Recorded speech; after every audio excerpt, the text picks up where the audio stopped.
What's up, guys? I wanted to make this very quick video just to reflect, realistically, just to look back on the last few years or so. And I think the biggest thing that's been the breakthrough for me, the big line in the sand where I finally been able to get that change I wanted, was just practicing detachment.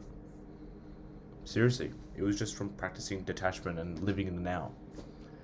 I look at every single situation and immerse myself fully in the present moment, knowing that it will come to an end soon. There's this concept where you fully immerse yourself in the now, you just enjoy it, you embrace it, you engage fully, you don't get distracted, you're in flow. You're in a flow state.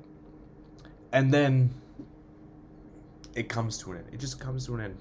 The chapter closes and you move on to another phase of life. That right there is impermanence.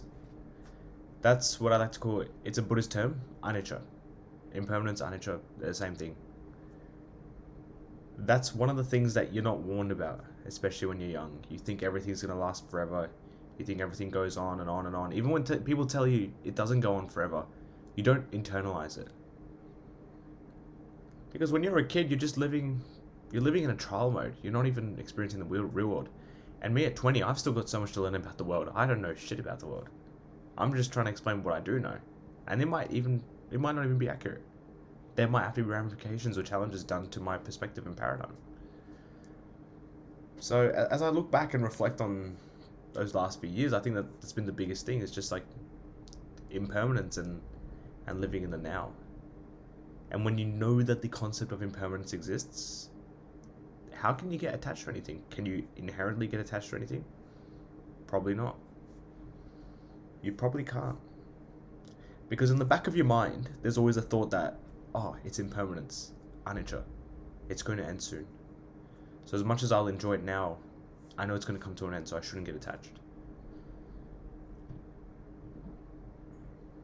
I don't know, it's a really interesting concept, and I'm just rambling to the camera here.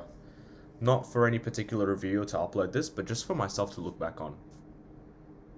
Maybe in 6 months from now when I'll be a couple years older mentally in the span of 6 months.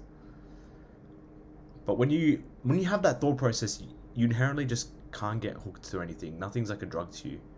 Nothing really grabs you by the neck or the scruff of the neck, and you can't really get attached to a certain identity or a certain expectation.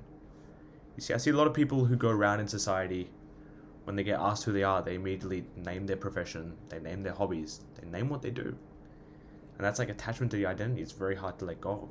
And the reason why it's so hard to let go of is because it comes from a state of societal conditioning where all the notions and ideas that we've taken on aren't inherently ours.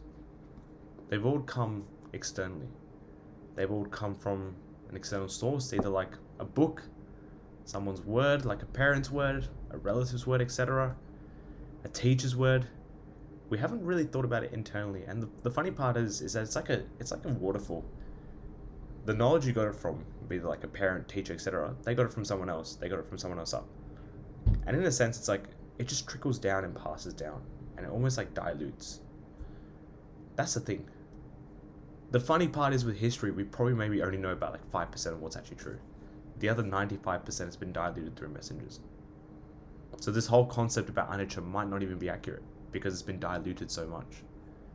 It's been diluted from my own paradigm, where I got it from someone like Marcus Aurelius' paradigm, Eckhart Tolle's paradigm, Ryan Holiday's paradigm. It's all diluted. It all differs very, very differently based on the experiences you have as an individual. And so to relate those experiences, you adopt certain concepts or ideologies that help you best understand them.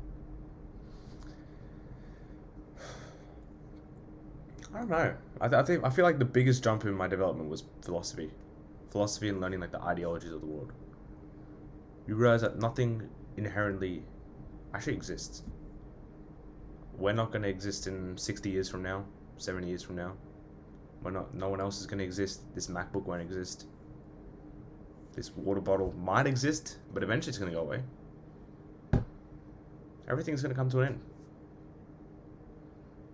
So if you know that everything's going to come to an end, why stress?